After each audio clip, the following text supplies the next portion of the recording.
प्रधानमंत्री नरेंद्र मोदी के मन की बात कार्यक्रम के 129वें एपिसोड का हुआ आज प्रसारण और ये इस साल की आखिरी बात थी प्रधानमंत्री मोदी की मन की बात। पीएम मोदी देश के 2025 की उपलब्धियों की चर्चा इसमें करते हैं और 2026 की चुनौतियों का जिक्र भी करते हैं। 26 की चुनौतियों के साथ साथ संभावना और डेवलपमेंट पर भी चर्चा करते हैं।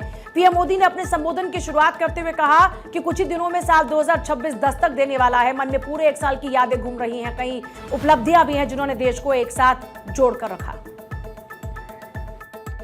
कुछ ही दिनों में साल 2026 दस्तक देने वाला है और आज जब मैं आपसे बात कर रहा हूं तो मन में पूरे एक साल की यादें घूम रही हैं।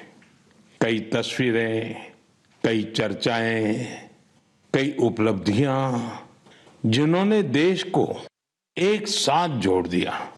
2025 ने हमें ऐसे कई पल दिए जिन पर हर भारतीय को गर्व हुआ। प्रधानमंत्री मोदी के मन की बात के दौरान कहा कि 2025 ने हमें कई ऐसे पल दिए जिससे हर भारतीय को गर्व महसूस होने लगा। देश की सुरक्षा को लेकर खेल के मैदान तक, विज्ञान की प्रयोगशालाओं से लेकर दुनिया के बड़े बड़े मंचों तक भारत ने हर जगह अपनी मजबूत छाप छोड़ी है। पीएम ने ऑपरेशन सिंदूर का उल्लेख करते हुए कहा कि पूरी दुनिया ने देखा कि आज भारत अपनी सुरक्षा से कोई समझौता नहीं करता। ऑपरेशन सिंदूर के दौरान दुनिया के हर कोने से भारत माता के प्रति प्यार और भक्ति की तस्वीर सामने आई। इसके साथ ही प्रधानमंत्री ने वंदे मातरम का भी जिक्र किया। इस साल ऑपरेशन सिंदूर हर भारतीय के लिए गर्व का प्रतीक बन गया। दुनिया ने साफ देखा आज का भारत अपनी सुरक्षा से कोई समझौता नहीं करता।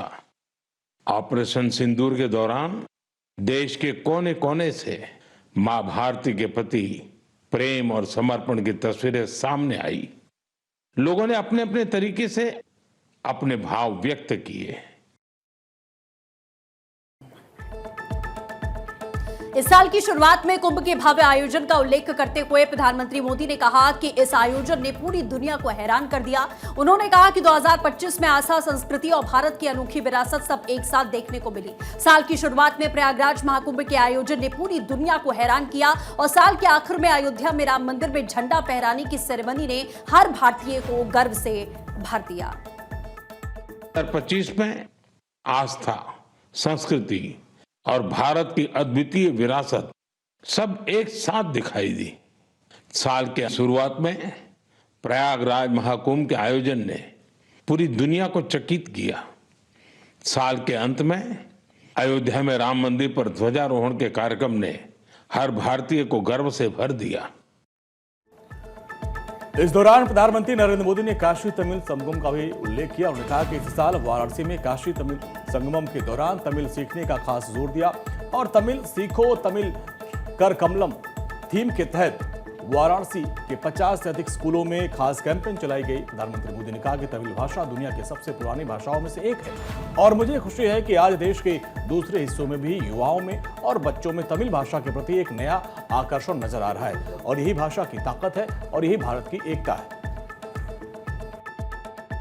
मेरे संसदीय क्षेत्र काशी में चौथा काशी तमिल संगमम हुआ।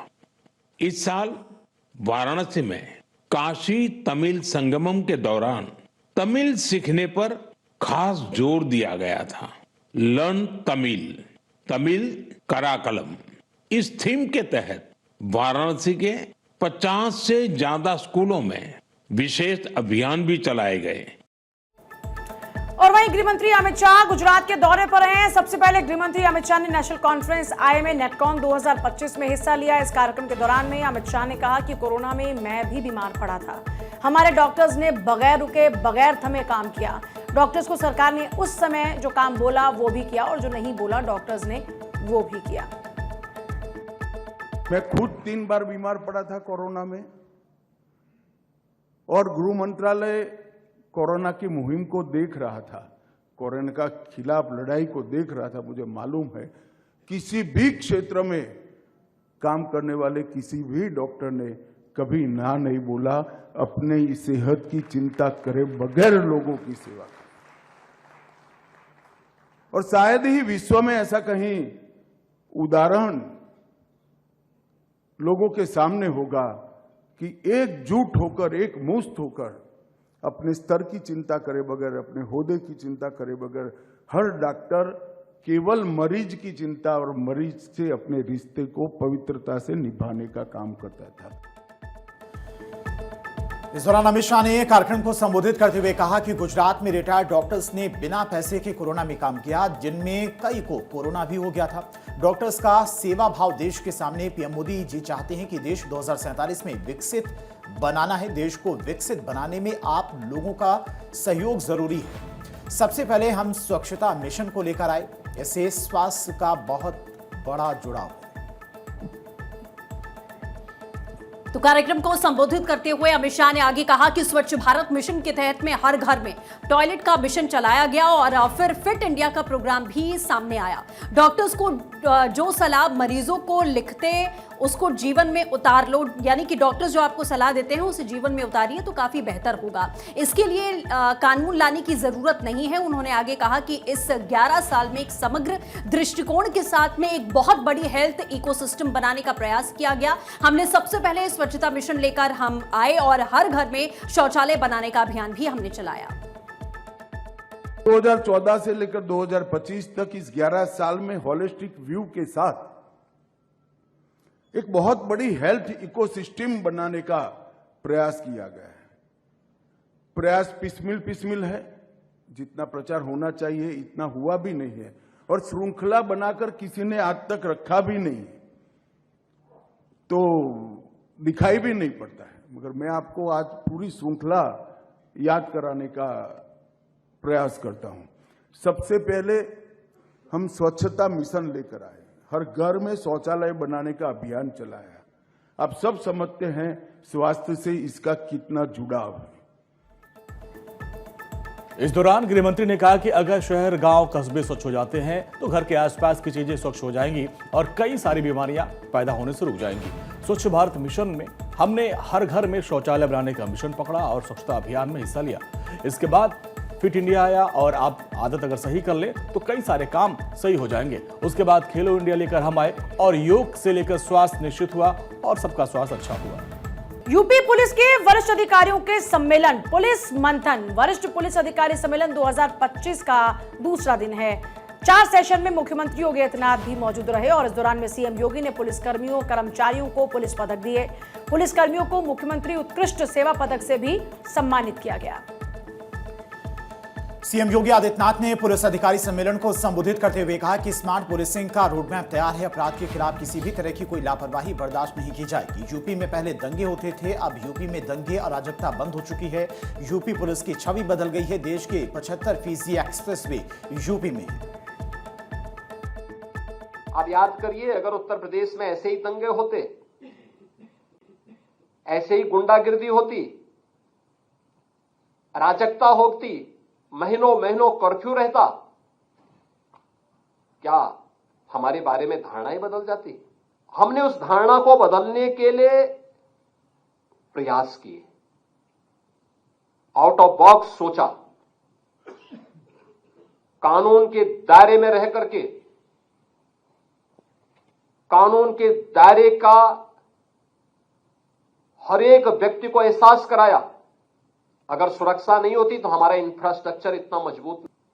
देश के अंदर एक्सप्रेसवे, आज मैं दावे के साथ कह सकता हूं कि उत्तर प्रदेश देश के अंदर 55% एक्सप्रेसवे उत्तर प्रदेश। और इस दौरान सीएम योगी ने कहा कि दक्ष, न्यायप्रिय, जवाबदेह, जनसेवा के लिए संवेदनशील पुलिस कानून का राज लागू करता है। कानून के राज के लिए हमें अपडेट होना पड़ेगा। हम पुलिस के इंफ्रास्ट्रक्चर को बढ़ा रहे हैं। अब जिलों में हाई राइज पुलिस बैरक है। जब हम आए तब 10 जिलों में पुलिस लाइन नहीं थी। पीएसी महिला वाहिनियों का गठन किया गया। जिन मुद्दों पर चर्चा हुई उस पर आगे बढ़ना है और उसमें कोई भी बैरियर हो तो उसे हटाना भी है। केवल मुख्यालय पे बैठ करके हम पुलिसिंग नहीं कर सकते और इस दृष्टि से हमें इस संवाद को और प्रभावी करना पड़ेगा। थाना, सर्किल और पुलिस लाइन, इन तीनों में भी बेहतर समन्वय हो। देखिए, मैं अक्सर कहता हूं कि घटना घटित होती है कहीं पे हम थाना इंचार्ज को जवाबदेही बनाते हैं। सर्किल की भूमिका क्या है, सर्किल समन्वय बनाने में कितना योगदान दे पा रहा है, हमने कभी उस पर ध्यान नहीं दिया। अगर हम इन तीनों में बेहतर समन्वय बना लें, मेरा मानना है कि यह सुरक्षा व्यवस्था को मजबूत करने में बहुत बड़ा योगदान दे सकता है। मुख्यमंत्री योगी आदित्यनाथ शनिवार को लखनऊ स्थित पुलिस मुख्यालय में पहुंचे और 2 दिवसीय पुलिस मंथन वरिष्ठ पुलिस अधिकारी सम्मेलन 2025 का शुभारंभ किया। इस मौके पर बीट पुलिसिंग में सुधार और तकनीकी उन्नयन के लिए यक्ष ऐप का भी लोकार्पण किया। उन्होंने कहा कि उत्तर प्रदेश पुलिस पूरी निष्ठा के साथ 25 करोड़ प्रदेश के वासियों की सेवा करती है, सुरक्षा के लिए मजबूती के साथ काम कर रही है।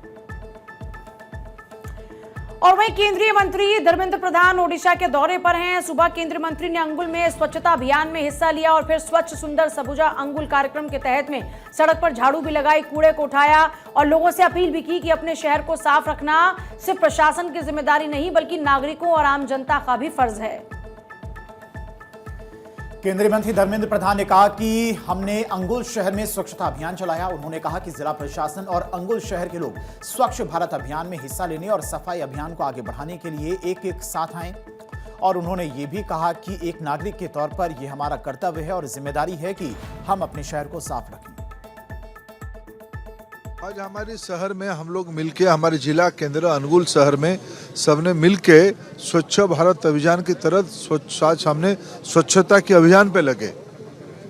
शहर सुंदर रखना का दायित्व केवल प्रशासन की नहीं है, नागरिकों का भी है, जनता की भी है। सचेतनता के माध्यम से पिछले 11.5 साल से माननीय प्रधानमंत्री नरेंद्र मोदी जी के आह्वान के कारण स्वच्छ भारत एक आंदोलन बन चुका है, जन आंदोलन बन चुका है। हमारे शहर भी उसमें बढ़ चढ़ के भाग लिया। मैं शहरवासियों को बधाई देता हूँ।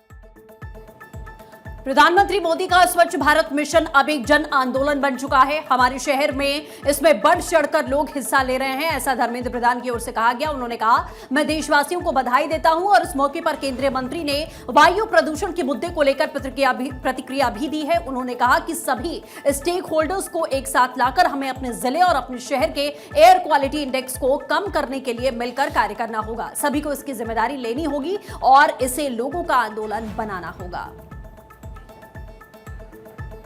इतना ही नहीं, धर्मेंद्र प्रधान अंगुल नगरपालिका के तहत 27 करोड़ रुपए से अधिक की विभिन्न विकास योजनाओं का उद्घाटन किया, आधारशिला रखी। विकास योजना के उद्घाटन के मौके पर उन्होंने कहा कि विकास ही हमारी सरकार की पहली प्राथमिकता है।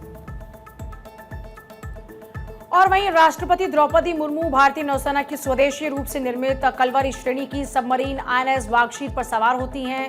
भारत की सशस्त्र सेनाओं की सर्वोच्च कमांडर हैं। राष्ट्रपति द्रौपदी मुर्मू और कर्नाटक के कारवार नौसैनिक अड्डे पर वो पहुंचती हैं। इस दौरान में राष्ट्रपति द्रौपदी मुर्मू ने नौसेना प्रमुख समेत अधिकारियों के साथ पनडुब्बी पर यात्रा कर परिचालन क्षमता, हथियार प्रणालियों की जानकारी भी प्राप्त की।